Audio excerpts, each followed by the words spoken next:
a bit of an unusual life, but I think my story is universal. Because it's about finding your passion in life. It's about choosing the life you want to live, and then never give up pursuing it. One time in elementary school, we were asked to tell about our dreams. And I came back to class, and I explained how I dreamt about flying, like the birds. I thought the birds, they must be the happiest creatures in the world. And I remember I admired their capability of playing in the air, and to be so free. They looked so untouched by everything around me. I wanted to feel that same kind of freedom, so I wanted to learn how to fly. My teacher, she told me that it was a nice dream, but I had to be more realistic in life. You cannot fly, she said. But I never left that childhood dream. And against my teacher's better knowledge, I did learn how to fly. I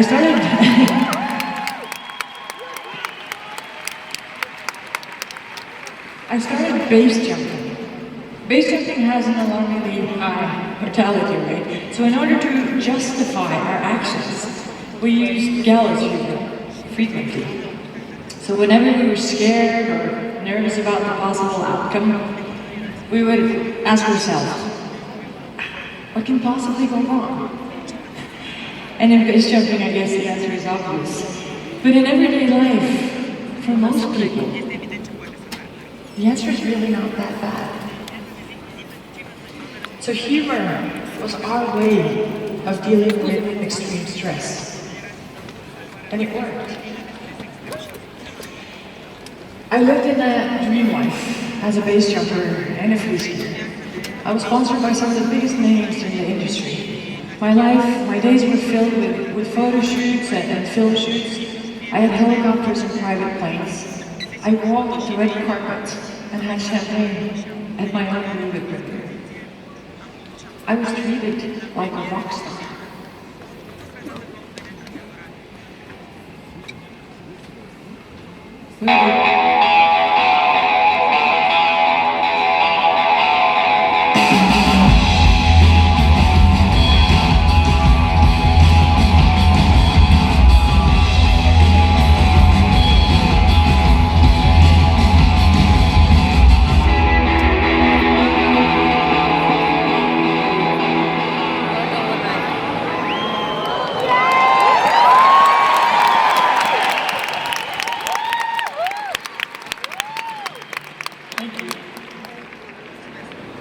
It was time for World Cup in paragliding.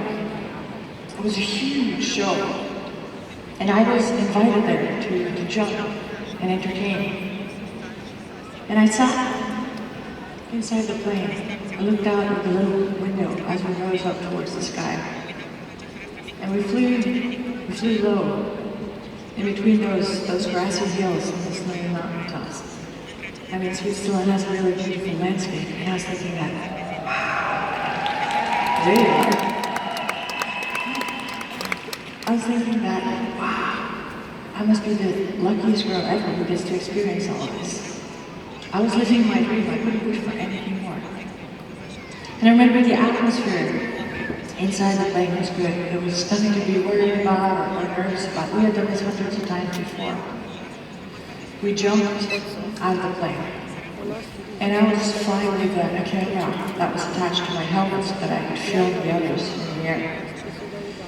And we flew side by side, making S-turns over and under each other. And the smoke that we had attached to our legs followed our every move, and just created a beautiful pattern in the sky. And as I opened the parachute, I could hear the clapping and the shouting from the thousands of spectators underneath me. And I just let out a scream of pure happiness. Woo! It was perfect. And then I realized that something had gone wrong.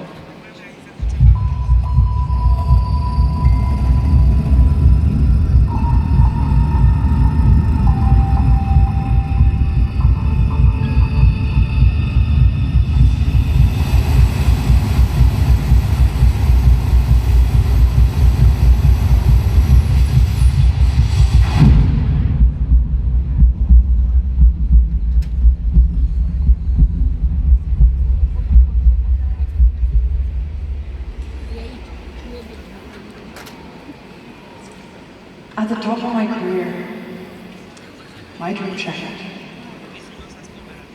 In 10 seconds, I went from heaven to hell. My chute was spinning uncontrollably towards the ground. I had a tension knot that tangled my lines, and my first thought was, I'll fix it. But soon the rotation speed was over 100 kilometers per hour, and there was nothing I could do. I've lost friends in exactly this way, and I understood that I would die the same way. It felt stupid. I'd done so many dangerous things in my life, and I was going to die like this, in a routine skydive from a plane. I didn't see my life flashing before my eyes like you hear about. Dying didn't scare me. I just didn't want to die. I loved my life. And the only thoughts that went through my mind those last couple of seconds before I hit the ground were, fix the problem. You have to fix the problem. Come on, you can do this. And then, raise your impact.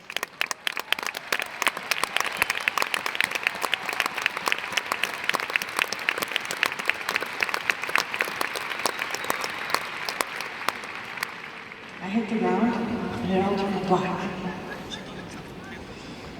With more than 100 kilometers per hour, I hit a huge rock when I impacted the ground. It crushed everything that I had from my hips and down. I had 4 fractures in my left femur. I had 2 broken knees, and I had 21 open fractures in my right side.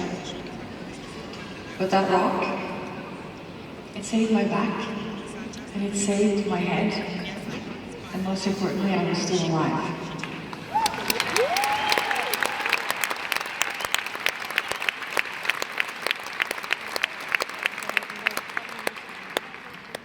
I woke up 2 days later at the hospital in Lausanne, and the doctor that stood by my bed that day, he didn't exactly fill my room with sunshine, although he emphasized how lucky I had been. He rambled on about infections in my body, and then he finished off with his conclusion. You are severely injured. You'll never walk again.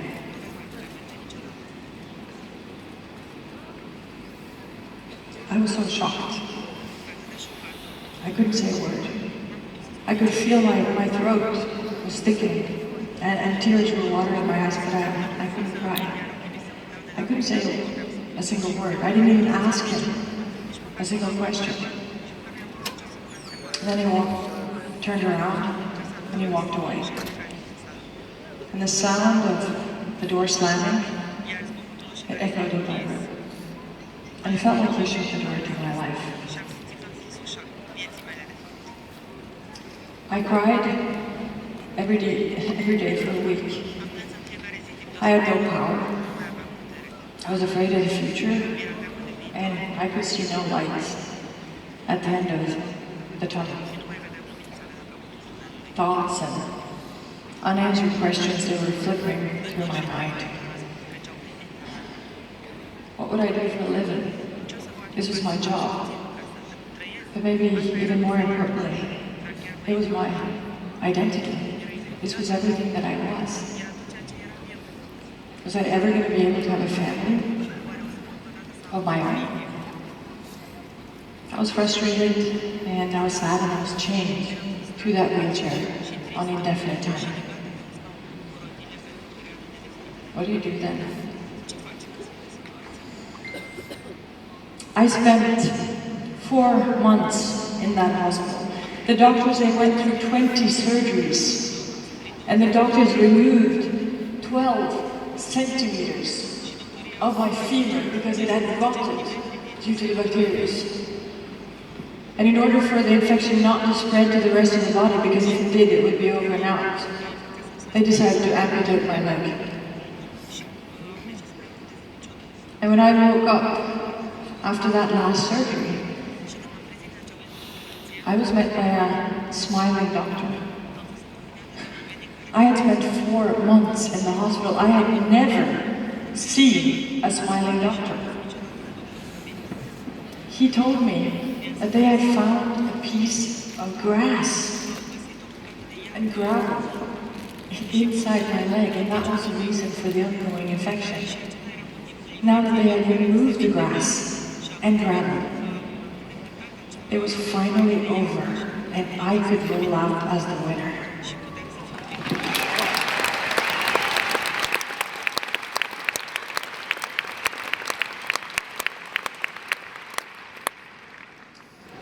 And from that point on, I decided to eliminate all negative energy.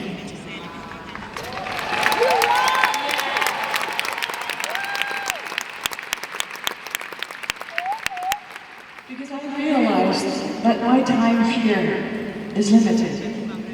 I realized that one day it might be too late. I didn't want to live my life in the future, always striving for what was next, instead of appreciating right now. If I wanted to do something with my life, it would have to be right now. The only challenge was that right now, I weighed about 42 kilos, or 92 pounds, that is. And that's not a lot for a person who's 180 centimeters tall, or 5'11".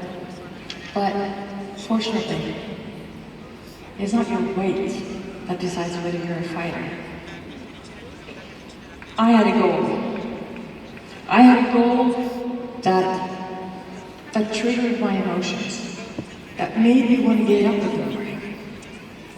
My dream was to make it back to my mountains and my powder skiing again. And I had pushed limits ever since I was a little girl. I left my job as a computer programmer in order to pursue my dream. And I was the first girl in the world to perform a ski race. Now I had to take this and transform it from my hospital bed and use it from there. It wasn't easy. It was never easy before, and it was even more difficult right now.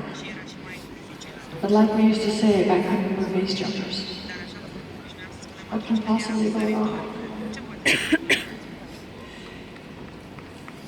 But the truth is, I had never felt more helpless or vulnerable, because what I needed, first and foremost, was to learn the most basic skill. The skill that even my 2-year-old back home masters. I needed to learn how to walk. And it's ironic because I had spent all my life trying to be different, trying to be someone special. And now, all I wanted was just to be normal.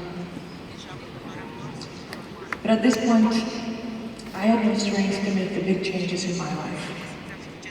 But I realized the power of the little changes and how it could make a difference in the long run. It didn't have to be much, just little things, like getting up in the morning when your alarm clock went off, instead of hitting the snooze button. Taking a moment for myself, to give myself energy so that I have something to give back to my family and friends. Put away my phone or turn down my laptop at night and be present in the now, because I knew that that would give me energy later, little things.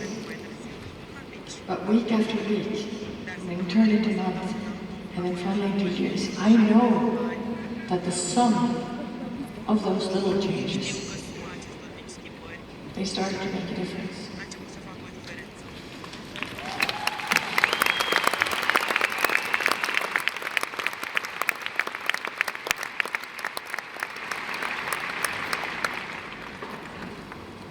I had, at the rehab center, I had a mirror inside my room. And every day I stopped in front of that mirror with my wheelchair. I looked into the mirror and I gave myself one of those little cool nods. And I told myself, you're strong and you're tough. And when all of you quit, I'm gonna last another 10 minutes. I gave myself that little cool nod and I kept on rolling.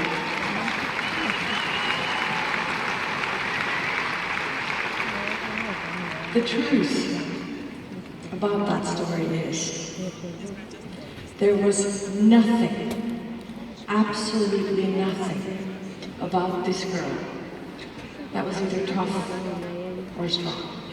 And I didn't even last 10 minutes. You had nothing to worry about. And I knew it. I knew it. I weighed 42 kilos. I looked like a sparrow and not a fighter.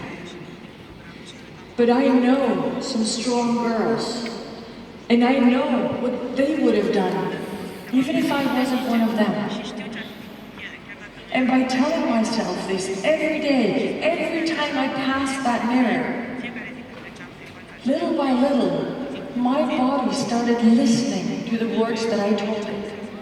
And little by little, I started doing what tough girls would have done. And I know that in the end, that was part of what made me a strong girl in the end.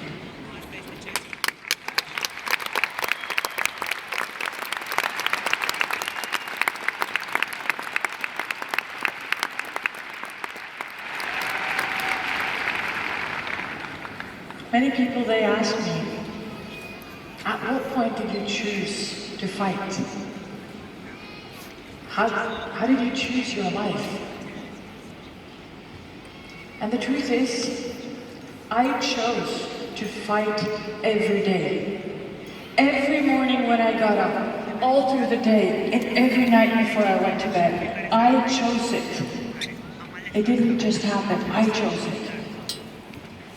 And the good thing about realizing that you have a choice is that it puts you in the driver's seat. My accident, it changed my life. That's a fact. But how I choose to deal with the consequences, that's what's going to determine my future. Because I can use my situation as an excuse for why it would be okay to fail. Or I can use it as an opportunity to create something bigger.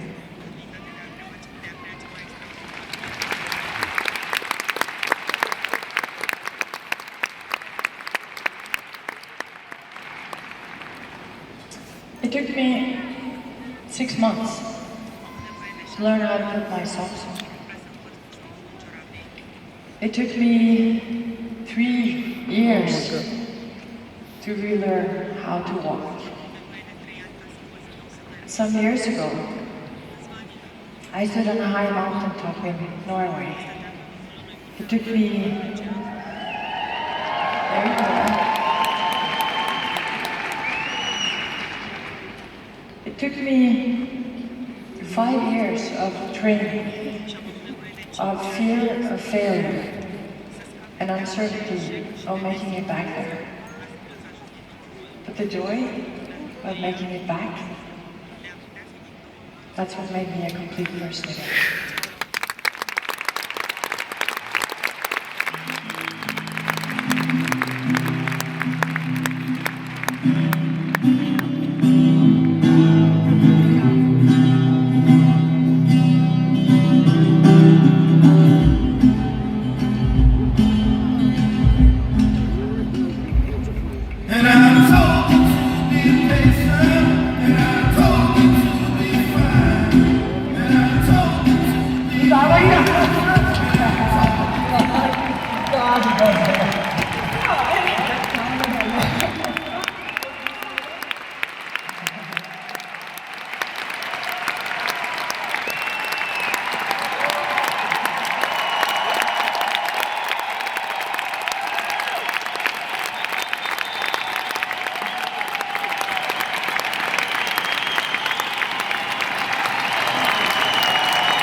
I have been given a gift.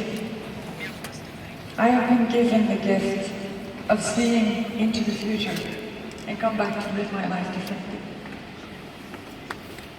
How would you change if this happened to you? I chose my life. But even if I would have had to spend the rest of my life in that wheelchair, I would not regret it. And it sure helps. But it's not necessary to crash into the ground in order to take actions in your life. Just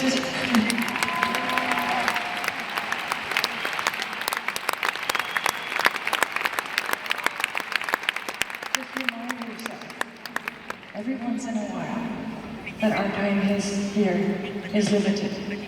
So if you want to make something happen, you better start right now.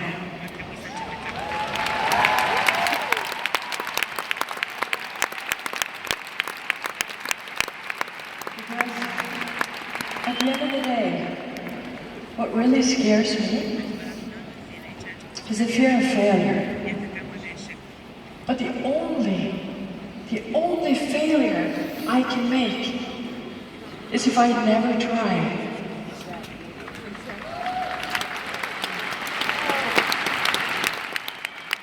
So I feel like bring out that little bass jumper in me, and I ask myself, what can possibly go wrong? So if I were to tell you one thing that I try to teach my 2 little boys back home every day, it would have to be that you have one life. Live it.